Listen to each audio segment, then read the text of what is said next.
everyone. Today we are going to read a story from the book Pete the Cat. And the chapter of the book is Pete the Cat and the Bedtime Blues. Pete and the gang are at the beach. They have been having a groovy time in the surf and sand, but now the sun is starting to set. Pete is bummed out. He does not want the fun to end. But what can he do? They can't surf in the dark. Then Pete has an idea. Hey, he shouts. Why should our fun end just because the sun is tired? Let's have a sleepover at my house. That will give us more time for tons of fun. Pete's friend loved that idea. Groovy says, Goose. Will there be snacks? Asks Alligator. Grumpy Toad points to his motorcycle. Come on, let's go to Pete's place. The party at Pete's house is far out. The gang orders pizza and plays and plays and plays. Alligator throws around Pete's soccer ball. Goose goes for a ride on Pete's bike. Grumpy Toad drives Pete's remote control car and Pete draws with his crayons. Finally, the friends decided it is a time for bed. The gang rolls out their sleeping bags and puts on their pajamas. Good night, Goose, Pete says. Turning off the light.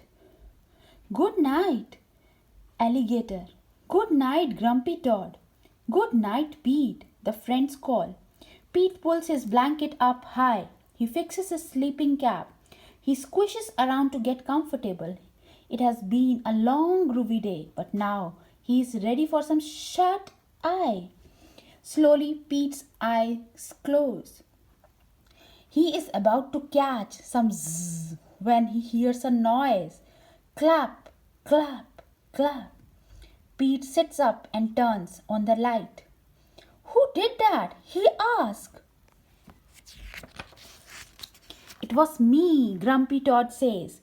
I'm not tired. I don't want to go to bed. I want to clap my hands instead. Pete covers his head. Let's clap tomorrow, he says. Right now, this cool cat needs to go to bed. Pete turns off the light again. Good night, Goose. Good night, Alligator. Good night, Grumpy Toad. Time to sleep.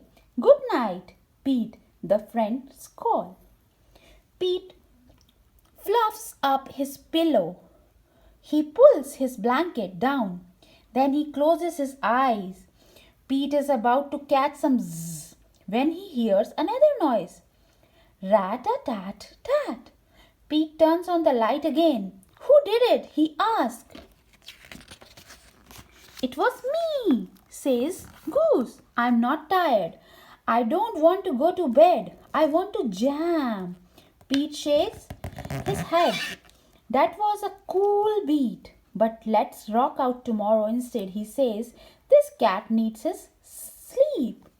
Pete turns off his light again.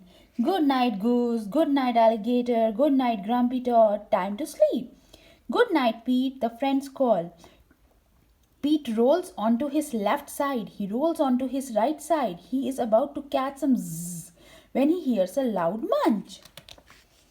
Pete knows that sound. He is sure it is Alligator. He is always up for eating. Pete turns on the light. Sure enough, Alligator is munching on a piece of pizza.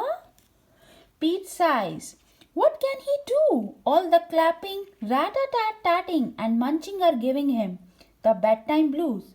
Then Pete has an idea. He gets out his favorite bedtime story and begins to read. As he reads, Pete notices that the room is quiet. There is no more clapping, no more rat-a-tat-tatting, and no more munching. Pete looks up. His friends have gathered around him. They want to hear the story too. Pete turns back to the beginning of the book and begins to read it aloud. His friends settle down and listens. No one makes a sound. Pete yawns as he turns the last page of the book. He has been so focused on the story he did not even notice his friends creep off to their own bed. Good night, sleep tight, he whispers. Pete puts his book down. He turns off the light and he closes his eyes. Soon Pete is fast asleep. Dreams of another groovy day of surfing fill his head as the cool cat finally catches some Z's. And the story ends. Good night, everyone. Bye bye. See you tomorrow.